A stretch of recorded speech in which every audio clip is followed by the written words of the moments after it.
Hi guys, Dingles here with some more information to help you in your playthrough of Band 3. This video is going to shed some light on some of the more confusing aspects of the game.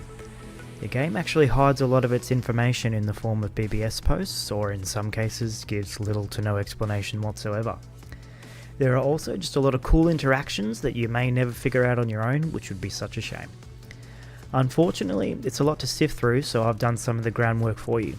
So without further delay, I'm here with 10 confusion clearers.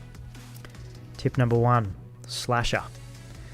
More often than not, as a casual player, you would have used this chip, waited, and then got hit by an enemy, then took it out of your folder completely. What the short description of the chip doesn't explain well is that the chip actually automatically attacks an enemy that invades your area. If you have A held down when something like a fishy enters your side of the battlefield, boom. The chip does have rather high damage, so don't sleep on it. It does wreck some of the more annoying enemies that have quite high speed, like Wasps or Beastman. Tip number 2, Sand. Sand tiles are one of the more annoying battlefield variants to deal with because of the slow movement speed to move away from them. However, there are a lot of cool features you can do to actually use them to your advantage. If you use a wind chip, they actually blow the sand tiles down the field and strike enemies for decent damage. Possibly my favourite interaction in this game is that if you use a chip like Tornado or use the Wood Styles Charge Buster Tornado on a sand panel, it actually changes the colour and deals far more damage. I suppose I can't talk about sand without talking about the Navy made of shifting sand. Desert Man is an annoying guy to deal with because he teleports away after any instance of damage. One of the cool things you can do is soak him with an aqua chip. It won't deal extra damage, but it will lock him down so you can actually get some serious damage in. Tip number 3, Copy Damage. Copy damage is one of those chips that some tend to gloss over. And even those that don't gloss over it may not realise just how incredible it really is. For those that may never have included it in their play, it fires a shot similar to any of the attacking chips like Shotgun or V-Gun. But the first thing hit is given a red ring for a couple of seconds. While this red ring is on the virus, all damage taken by any other virus is also attributed to the red ring affected enemy. There are a few ways you can kind of look at this chip. You can on one hand say that it effectively doubles your damage output. Hitting an opponent with the copy damage and then striking another with a sword means you dealt 160 damage overall instead of just 80. On the other hand, you could say that it increases your range. If you have one opponent in the front row and another in the back and only have that sword to attack with, hitting the farthest enemy with copy damage and striking the closer enemy will kill the harder to reach enemy as well. There are a few other reasons why people love this chip. I'm sure we've all got sick of waiting for enemies like hardheads to attack. Well, using the copy damage on the hardhead enemy and then striking another virus with damage will circumvent their invulnerability and deal that damage. Furthermore, using copy damage on one enemy and then dealing elemental damage to another will deal that increased amount too. It's a really powerful chip and it's star coded, which means we can almost always select it. It's available super early on in the game as well, in AC/DC 2, so consider adding it to your folder. In Band 3, it actually gives the shortest time frame of that red ring and is still considered very strong. So if you plan on following on into the later games of Battle Network, copy damage only gets stronger. Tip number 4, Step Cross. Although Step Cross does have a decent explanation in comparison to some of the other chips, I wanted to talk about something that you may not have noticed. If Megaman uses the chip here, he moves 2 paces like this and attacks these panels. Although the damage is stated as 130, the point of convergence on your 2 cuts is actually overlapped, so your center target is actually dealt that twice. 260 is an incredible amount of damage, and if you can wrap your head around how to use this chip to attack things you wouldn't usually be able to get to with ordinary attacks, it's probably sitting at one of the top 3 chips in the entire game. Tip number 5, Enemy AI. Ever wondered why some enemies were so hard to lock down? Why some took so long to attack while you couldn't attack them? Well, let me shed some light on some of the enemy AI that is actually reactionary to Megaman. Let's talk about the Deedle line of virus. If you haven't spent too much time in this series, you may not be aware of how they move, and they can become quite annoying to deal with. They basically have two rules. Because they attack with a mini bomb, they always want to be 3 squares away from Megaman. So if they haven't already queued up an attack, they will keep trying to be in that position. So essentially, I can control him by strafing backwards and forwards. The second rule they have is that they don't want to be in your line, so they will move off your line continuously until they queue up an attack. There's actually a really funny way you can kill these guys in a storyline fight by just moving them around with this knowledge. The second virus I want to touch on is the Mamogra line. They're actually a common virus to be pitted against in the blue version of the game, but they still might remain quite an enigma in terms of their attack patterns. Essentially, they're cowards. They're only able to attack you from behind, and although they do have a random timer or chance to attack, they're actually programmed to attack you at your most vulnerable. So, when you use a chip, they will always take that chance to have a jab at you. You can use this knowledge to your advantage against them, and effectively summon them behind you. Try grabbing 2 chips, the first a throwaway chip like Airshot, fire it to get them to attack, then step up and around and punish them. At the start of the video, I cleared up how to use Slasher. Have a look how well that blows away these guys. Tip number 6, bugs. Bugs are one of those things in this game that you either completely avoided or completely immersed yourself into.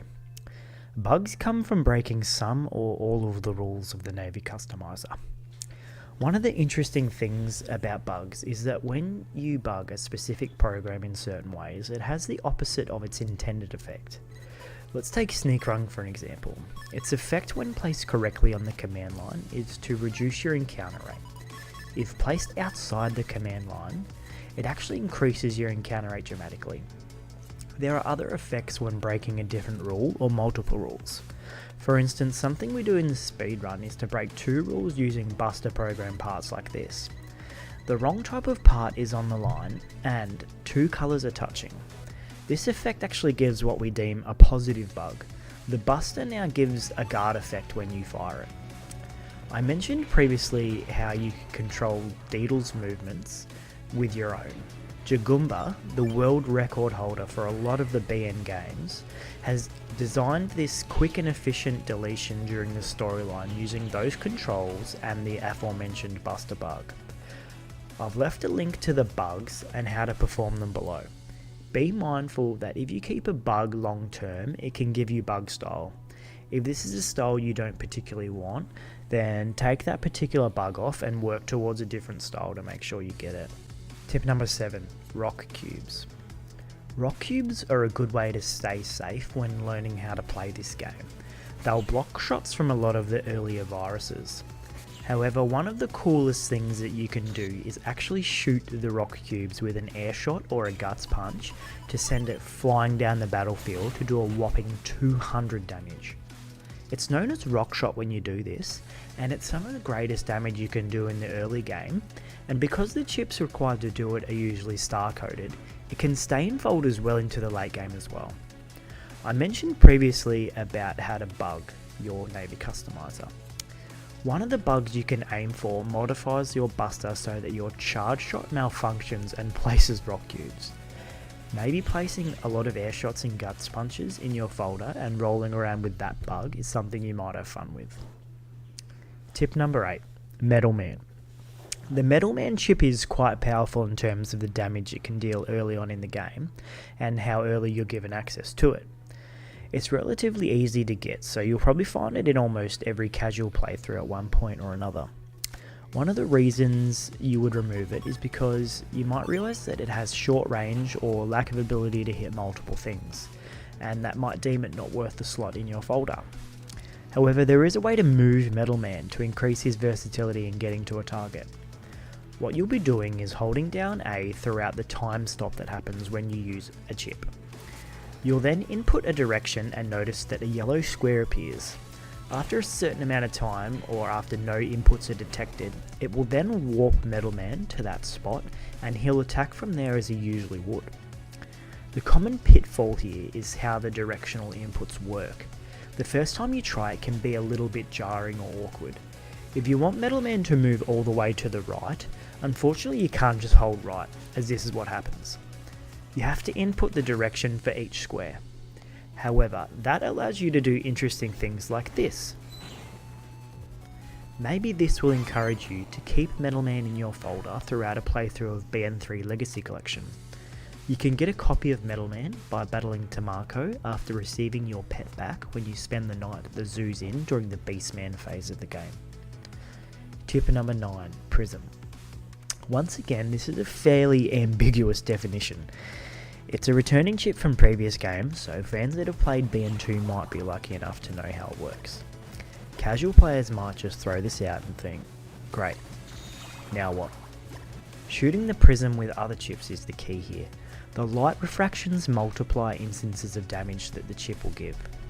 Although the chip does put out decent damage when utilising it like this, think of it more like an area of effect increaser. If you want to have fun with this chip, a good example for high damage output is Spreader's PAH burst. As it already gives off many instances of 100 damage, increasing the instances does quite a lot more.